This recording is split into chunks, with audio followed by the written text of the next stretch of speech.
விஜயின் கரூர் பிரச்சார நெரிசலில் சிக்கி 10 குழந்தைகள் 17 பெண்கள் உட்பட 40 பேர் உயிரிழந்த நிலையில் ஒரு நபர் விசாரணைக்குழு ஆணையத்தின் தலைவர் அருணா ஜெகதீசன் சம்பவ இடத்தில் விசாரணை மேற்கொண்டு வருகிறார்.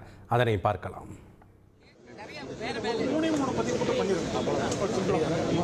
அந்த இடத்துல விஜய் பேசும்போது கரண்ட்டை ஆஃப் பண்ணியிருக்காங்க. அதுக்கு என்ன ரீசன் கேட்டா எல்லாரும் டிரான்ஸ்ஃபார்மர்ல ஏற பார்த்தாங்க பப்ளிக்லா, அதனால ஆஃப் பண்ணுன்னு சொல்லி சொல்றாங்க. ஒரு சென்னை கீழ்பாகத்தில் இருக்கிற மெண்டல் கூட அந்த கரண்ட் ஹாஸ்பிட்டல் ஏற அதுக்கு என்ன நிவர்த்தி பண்ணணும்ன்றது ஆணையத்தின் விசாரணை எப்படி மேம் இருக்கும்? அதெல்லாம் கேட்கலையா? 100% ரிப்போர்ட்ஸ் எப்ப மேம் சொல்லிடுங்க? ரிப்போர்ட்ஸ் எப்ப சொல்லிடுங்க? சே விடுங்க. கரூர் பிரச்சார நெரிசலில் சிக்கி 10 குழந்தைகள் 17 பெண்கள் உட்பட 40 பேர் நேற்றைய தினம் உயிரிழந்த சம்பவம் மிகுந்த பரபரப்பையும் சோகத்தையும் ஏற்படுத்திய நிலையில் ஒரு நபர் விசாரணைக்குழு ஆணையத்தை நியமித்து முதலமைச்சர் மு க ஸ்டாலின் உத்தரவு பிறப்பித்தார். அதன்படி தற்போது வேலுச்சாமிபுரத்தில் ஒரு நபர் விசாரணைக்குழு ஆணையத்தின் தலைவர் அருணா ஜெகதீசன் ஆணையத்தின் விசாரணை எப்படி மேம் இருக்கும்? அதெல்லாம் கேட்கலையா? 100% ரிப்போர்ட்ஸ் எப்ப மேம் சொல்லிடுங்க? அதுக்கு என்ன நிவர்த்தி பண்ணணும்ன்றது ஆணையத்தின் விசாரணை எப்படி மேம் இருக்கும்? அதெல்லாம் கேட்கலையா? 100% ரிப்போர்ட்ஸ் எப்ப மேம் சொல்லிடுங்க? ரிப்போர்ட்ஸ் எப்ப சொல்லிடுங்க? விஜயின் கரூர் பிரச்சார நெரிசலில் சிக்கி 40 பேர் உயிரிழந்த நிலையில் ஒரு நபர் விசாரணைக்குழு ஆணையத்தின் தலைவர் அருணா ஜெகதீசன் வேலுச்சாமிபுரத்தில் இன்ச் பை இன்ச்சாக ஆலோசனை மேற்கொண்டார். அங்கே இருக்கக்கூடிய அதிகாரிகளிடம் என்ன நடந்தது, சம்பவம் தொடர்பான பல்வேறு விஷயங்களை கேட்டறிந்தார். தொடர்ந்து செய்தியாளர்கள் எழுப்பிய கேள்விக்கு விசாரணை ஆணையம் எப்படி இருக்கும் அப்படின்னு கேட்டதுக்கு முழுமையான விசாரணைக்கு பிறகு தான் சொல்லுவோம், இது அரசு தான் தெரிவிக்கும் அப்படிங்கிற கருத்தை பதிவு செஞ்சாங்க. தற்போது தொடர்ந்து அவர் வேலுச்சாமிபுரத்தில் இன்ச் பை இன்ச் என்னென்ன நடந்தது, மரத்திலிருந்து விழுந்தாங்களா போன்ற பல்வேறு விஷயங்களை கள இடத்துல இருந்து ஆய்வு மேற்கொண்டு வருகிறார். தொடர்ந்து இந்த உயிரிழந்தவர்களுடைய உறவினர்கள், இந்த கூட்டத்தில் கலந்து கொண்டவர்கள் பல்வேறு அவரை நேரடியாக விசாரணை நடத்துவதற்கான வாய்ப்புகள் எல்லாம் இருக்குது. அதெல்லாம் தொடர்ந்து மேற்கொள்ளப்படும் என்று எதிர்பார்க்கப்படுகிறது. தற்போது விஜயின் கரூர் பிரச்சார நெரிசலில் சிக்கி 40 பேர் உயிரிழந்த நிலையில் ஒரு நபர் விசாரணைக்குழு ஆணையத்தின் தலைவர் அருணா ஜெகதீசன் சம்பவ இடத்தில் விசாரணை மேற்கொண்டு வருகிறார். அந்த காட்சிகளை நம்ம பார்த்து கொண்டிருக்கிறோம்.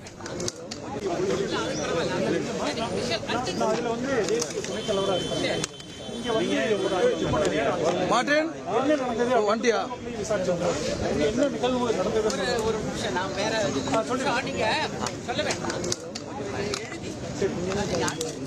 ஏன்னா இப்ப நாங்க நிறைய வேற வேலை 3 பதிவு கூட்டம் பண்ணிருக்கோம். அந்த இடத்துல விஜய் பேசும்போது கரண்ட்டை ஆஃப் பண்ணியிருக்காங்க. அதுக்கு என்ன ரீசன் கேட்டா எல்லாரும் டிரான்ஸ்ஃபார்மர்ல ஏற பார்த்தாங்க பப்ளிக்லா, அதனால ஆஃப் பண்ணுன்னு சொல்லி சொல்றாங்க. ஒரு சென்னை கீழ்பாகத்தில் இருக்கிற மெண்டல் கூட அந்த கரண்ட் ஹாஸ்பிட்டல் ஏற மாட்டாங்க. அது ஒரு பதிவு அம்மான்னு சொல்றாங்க. ரெண்டாவது பார்த்தீங்கன்னா கூட்டம் நெரிச்சலாக இருக்கும்போது இந்த மாதிரி பிளேஸை அவங்களே கேட்டிருந்தா கூட இவங்க அனுமதிச்சிருக்கூடாது. ரெண்டு மாநாட்டில் நிறைவான கூட்டம் வந்துருக்குது. கூட்டம் வந்தப்போ மரங்கள்லாம் இல்லாத இடத்துல, கடைகள்லாம் இல்லாத இடத்துல இவங்க கொடுத்துருந்தாங்க அப்படின்னா எப்போதுமே நடிகர்களை பார்த்தா இளைஞர்கள் கொஞ்சம் இன்ட்ரெஸ்டாக தான் இருப்பாங்க. இந்த மாதிரி இடம் மரமெல்லாம் இல்லாத இடத்துல கொடுத்துருந்தாங்க அப்படின்னா அவங்க மரத்தில் ஏறதுக்கான வாய்ப்பு இருக்காது. ரெண்டாவது பார்த்தீங்கன்னா தடுப்பு சோறு இருக்குது. இதுக்கு அந்த பக்கம் 2-3 டிச்சு இருக்குங்க, பெரிய பெரிய டிச்சு, அது எல்லாம் விழுந்துருக்காங்க. எல்லாத்துக்கும் காயம் ஏற்பட்டுருது. இதுக்கு முழுக்க காரணம் இந்த செந்தில் பாலாஜி அவர்களை பற்றி ஒரு 2-3 வார்த்தை அவர் ரொம்ப காட்டமாக பேசியிருக்காரு. அதுக்கப்புறம் தான் கரண்ட் ஆஃப் பண்ணியிருக்காங்க. இது ஒரு நிகழ்வு நடந்தது. பப்ளிக்கோட ஸ்டேட்மெண்ட் இதை ரெடி பண்ணி அனுப்பி நன்றி. எல்லா சார்பிலையும் அதெல்லாம் சொல்றேன். யாருக்கு என்ன அனுப்பணுமோ அனுப்பிவிடுங்க. எல்லாருடைய குறைகளும் தான் கேட்கணும். ஏன்னா நமக்கு குறைபாடுகளுக்கு அழிஞ்சு இனிமே இந்த சம்பவம் நடக்கும்.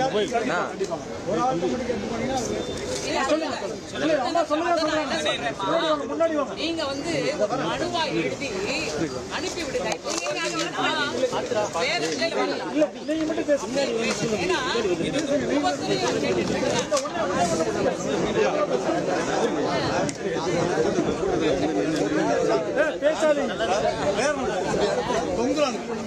லேடிஸ் அத்தனை குழந்தைகளும் அப்படி தூக்கி விட்டு நாங்கள் தான் விட்டோம்.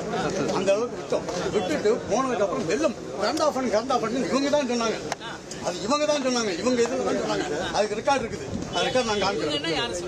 இவங்கன்னா மொத்தம் அந்த கட்சிக்காரத்தில் ஆமாம் சொன்னாங்க. அதில் தான் ஆஃப் பண்ணுது.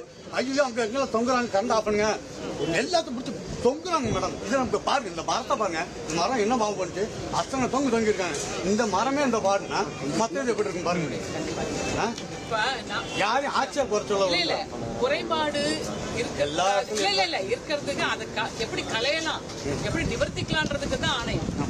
இப்ப நம்ம யார் மேல குறை சொல்றதுக்கு இது இன்னொரு தடவை இந்த சம்பவம் நடக்கக்கூடாது. இதுக்கு முன்னாடி ஏடிஎம்கே மீடி போட்டாங்க. ஏதாவது பிரச்சனை, ஒரு சின்ன பிரச்சனை நடக்கலாம், அவர் பாட்டு வந்தாரு, அவர் பாட்டில் போனாரு. இது குரங்குட்டு மாதிரி அங்க தாவனா எப்படிங்க இருக்கும்? ஒரு சின்ன பசங்களா தாவரணும், இங்க வந்து அங்க தாவரணும், இதுல இருந்து ஓட்ட பிடிச்சிட்டு ஏறானுங்க, அங்க இருந்து எங்க பிடிச்சிட்டு இடத்த கொடுத்தது தப்பு தானே. நீங்க தானே கேட்டீங்க. நீங்க கேட்ட பார்த்தீங்கன்னா வாக்குவாதம் அவருடைய தரப்பு தான் சொல்றேன். நீங்க கேட்டதான் அவங்க கொடுத்தாங்க. எங்க லைட் ஹவுஸ்ல கேட்டீங்க, லைட் ஹவுஸ்ல கொடுக்க முடியாது. இது திருவள்ளூர் சாலையில் கேட்டீங்க, அதில் கொடுக்க முடியுங்களா? நல்ல கொடுக்க முடியாது. இந்த இதுல இவ்வளவு ரோடு ஐயா நான் என்ன சொல்றேன், உங்களுடைய தரப்பு கேட்டு உங்க தரப்பு நீங்க மனுவா எழுதணும் ஆணையம். சரி, உங்களை கேட்டா கூட நாம நான் தான் திருப்பி உங்கள்கிட்ட சொல்றேன், குறைபாடுகள் நிவர்த்தி செய்யணும். அடுத்த தடவை இந்த மாதிரி நடக்கக்கூடாதுன்றது தான் நம்ம எல்லாருடைய எல்லாரும் ஆட்சிக்கு வரணும்னு நினைக்கிறோம். நம்ம அதுக்காண்டி இப்படி சின்ன பசங்களை கூட்டு வந்து தொங்க வச்சு இப்ப எத்தனை பேர் ரொம்ப நன்றிங்கம்மா. உங்க பேர் என்ன? என் பேர் துரை மேடம், மாலசாமி. நீங்களும் எழுதி அனுப்புங்க. நீங்களும் இல்லைங்களா? ஏன்னா இது வேற விஷயங்கள். விஜயின் கரூர் பிரச்சாரத்தில் நடந்தது என்ன என்பது தொடர்பாக கள பகுதியில் ஒரு நபர் விசாரணை ஆணைய தலைவர் அருணா ஜெகதீசன் அங்கே இருக்கவங்க மத்தியில் மக்கள் மத்தியில் பேசிட்டு வராங்க. என்ன நடந்தது போன்ற விவரங்களை கேட்டு வருகிறார். மின்சார வாரிய ஊழியர் கூட பல்வேறு விஷயங்களை அங்கே பகிர்ந்து கொண்டார். மற்றும் அங்கே இருக்கக்கூடிய காவல்துறை உயரதிகாரிகள் என்ன நடந்தது, எவ்வளோ பாதுகாப்பு கொடுக்கப்பட்டது, எப்படி இந்த தடியடி லேசான தடியடிலாம் நடத்தப்பட்டது, ஏன் இவ்வளோ கூட்ட நெரிசல் ஏற்பட்டது போன்ற பல்வேறு விஷயங்களை களத்தில் இருந்து அவர்களோடு பேசி வருகிறார். தொடர்ந்து அவர் பல்வேறு விஷயங்களை அவர் களத்தில் இருந்து ஆய்வு மேற்கொள்வார் என்று எதிர்பார்க்கப்படுகிறது. அதிமுக்கிய விவரங்களை அனைவருக்கும் புரிய வைக்கும் பாட்காஸ்ட். பொருளாதார பல ட்ரில்லியன் ஆயுதங்களை கொள்முதல் செய்கிறது. சம்பவங்களை தேடி களத்திற்கே உங்களை அழைத்துச் செல்லும் ஸ்பாட்லைட். அங்க இருக்கக்கூடிய கள விவரங்கள் என்ன? கடந்த 5 வருஷமாவே சார் எனக்கு ரொம்ப பிடிக்கும் அவர் வர்றதுக்காக. எங்களுடைய நியாயமான கோரிக்கை. Even at the cost of stopping. பார்வையாளர்களையும் செய்திக்குள் பங்கெடுக்க செய்யும் மக்கள் குரல். 50 ரூபாய் எங்களுக்கு தண்ணிக்கு ஒரு தீர்வே இல்லங்க 10 வருஷமா. எங்களுக்கு சரியான ஒரு விடிவு கிடைக்கவில்லை. 60,000 ஏக்கருக்கு தான் கேட்கிறோம், பிச்சை கேட்கறாங்க. புத்தம் புதிதாக வித்தியாசமாக பாகிஸ்தான்லயே பாராட்ட வேண்டாம், ஆனால் அதற்கு கொச்சைப்படுத்த வேண்டாம் என்று நான் கேட்டுக்கொள்கிறேன். மதத்தால் இனத்தால் மக்களை எப்படியெல்லாம் பிளவுபடுத்த முடியுமோ அந்த பிளவிற்குண்டான ஆயுதமாக இந்த மாநாட்டை அவர்கள் பயன்படுத்த நினைக்கின்றார்கள். அரசியலிலிருந்து சினிமா தனித்து இயங்க முடியாது. அனைத்தும் உங்களுக்காக. எப்போதும் இணைந்திருங்கள் தந்தி டிவியுடன்.